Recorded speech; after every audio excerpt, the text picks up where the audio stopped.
Assalamualaikum warahmatullahi wabarakatuh. Halo anak-anak, apa kabar hari ini? Jumpa lagi bersama Ibu Maureen. Sudah siap belajar?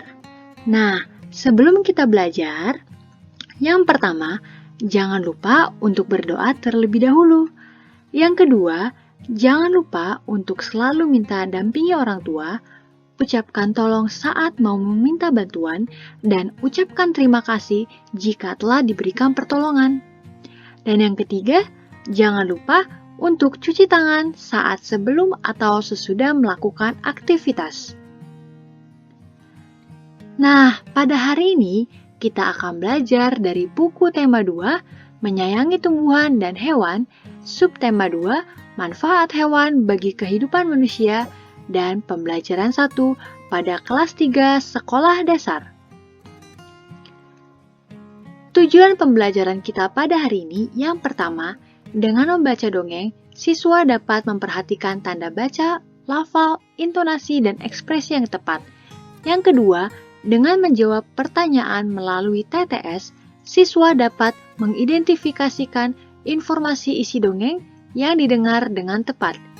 Yang ketiga, dengan mengamati video, siswa dapat menemukan sifat pertukaran pada perkalian dengan tepat. Yang keempat, dengan mengamati video pembelajaran, siswa dapat menggunakan sifat pertukaran pada perkalian untuk menyelesaikan masalah dengan tepat. Dan yang terakhir, dengan mengamati video pembelajaran, siswa dapat memperagakan gerak cepat tangan dalam suatu tari dengan tepat. Benny memelihara ayam. Ada ayam jago, ayam betina, dan anak-anak ayam. Setiap hari, Benny dibangunkan suara ayam jago. Ayam jagonya berkokok nyaring sekali setiap harinya. Ternyata, Benny juga punya buku cerita tentang ayam jago. Yuk, kita baca dongeng tentang ayam jago. Ayam jago baru.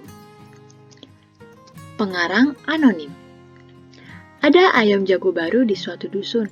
Dia datang dari kota yang jauh sekali. Suatu ketika, ayam jago terjaga dari tidurnya. Matanya yang masih mengantuk perlahan terbuka. Di langit, dia melihat benda bundar berwarna kuning keemasan.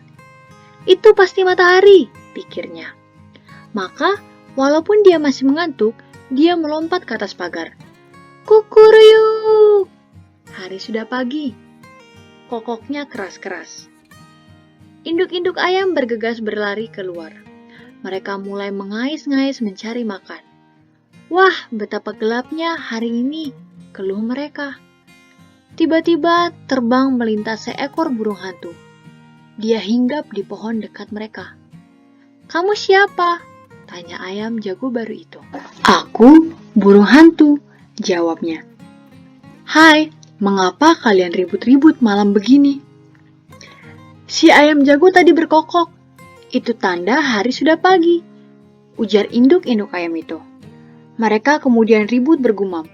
Si burung hantu menembukkan sayapnya meminta mereka tenang. Iya, itu matahari sudah terbit di langit, ujar si jago. Si burung hantu tertawa terbahak-bahak. Itu bukan matahari. Itu adalah bulan purnama, katanya. Induk-induk ayam kembali bergumam. Mereka kembali ke tempat masing-masing dan tidur lagi. Si ayam jago baru merasa malu. Dia berjanji besok lagi akan membuka kedua matanya lebar-lebar. Dia harus yakin yang dilihatnya adalah matahari. Setelah itu, baru dia akan berkokok. Nah, setelah kalian membaca dongeng tadi, Ibu akan memberikan tugas yang pertama. Buatlah video sambil membaca dongeng ayam jago baru dengan suara nyaring dan intonasi yang tepat seperti Ibu membaca tadi ya. Nah, video itu dikirimkan melalui via WhatsApp secara pribadi ya. Kemudian, setelah membaca dongeng di atas, isilah teka-teki silang. Di dalam buku siswa, kita dapat melihatnya pada halaman 58 dan 59. Berikutlah soal-soalnya. Ada bagian yang mendatar dan ada bagian yang menurun. Kalian dapat mengerjakannya. Ayam sangat bermanfaat bagi manusia. Ada telur, daging, kulit, dan bulu adalah bagian ayam yang dapat diambil manfaatnya. Ayam-ayam Benny tinggal di kandang belakang rumah. Benny memiliki 10 anak-anak ayam. Benny ingin menempatkan anak-anak ayam secara berkelompok. Pertama, Benny memasukkan 2 ekor anak ayam ke dalam setiap ruangan di kandang. Dan yang kedua, Benny kemudian mengubah banyak anak ayam tiap kelompok menjadi 5 ekor. Mari kita lihat ya. Perhatikan gambar berikut. Nah, tadi Benny membuat 5 kandang yang setiap kandangnya berisikan 2 ekor anak ayam. Nah, jadi penulisan lambang bilangannya adalah 5 kelompok atau 5 kandang dikali 2. Kenapa 2? Karena setiap kandang berisikan 2 ekor anak ayam yang hasilnya adalah 10.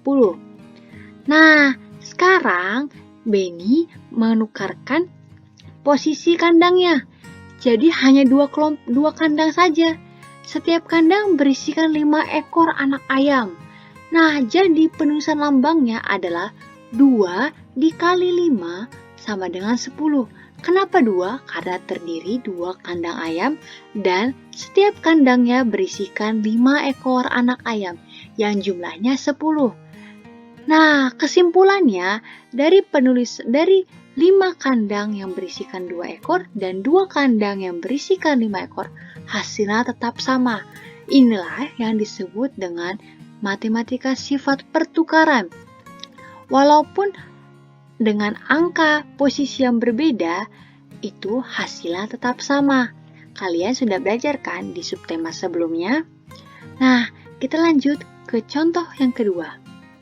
Benny memiliki 12 ayam jago. Ia menempatkan ayam jago dalam kandangnya secara kelompok. Nah, kita lihat yang A. Kita hitung bersama-sama ya anak-anak. Di sini kita lihat ada 2 kelompok. Nah, setiap kelompok berisikan berapa ayam jago ya? Kita hitung bersama-sama. 1, 2, 3, 4, 5, 6. Jadi, di dalam 2 kandang ayam jago ini berisikan 6 ekor ayam jago. Penulisan lambang bilangannya adalah 2 kandang ayam jago dikali 6 ekor ayam jago, hasilnya 12. Nah, kita coba lagi ya model yang lainnya. Kita lihat di sini, di nomor B ada 6 kandang. Setiap kandangnya berisikan berapa anak-anak? Iya benar, berisikan 2 ekor ayam jago. Nah, kita lihat penulisan lambang bilangannya. Lambang bilangannya ada 6 dikali 2. 6 ini yang dimaksud adalah 6 kandang ayam jago dan 2 setiap kandang berisikan 2 ekor ayam jago. Yang hasilnya berapa? Hasilnya tetap 12. Jadi kesimpulannya 2 dikali 6 sama dengan 6 dikali 2. Kita lihat benar tidak? Benar kan?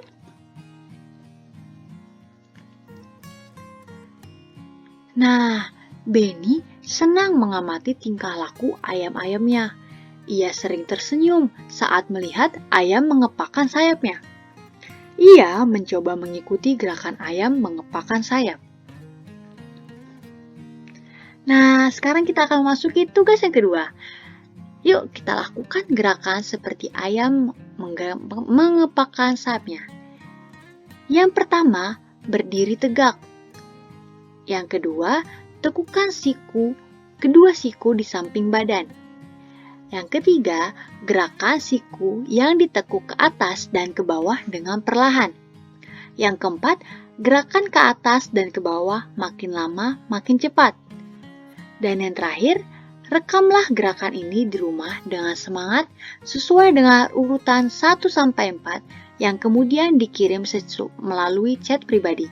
Kita bisa melihat gambar sampingnya anak-anak. Wah, tak terasa pembelajaran kita sudah selesai.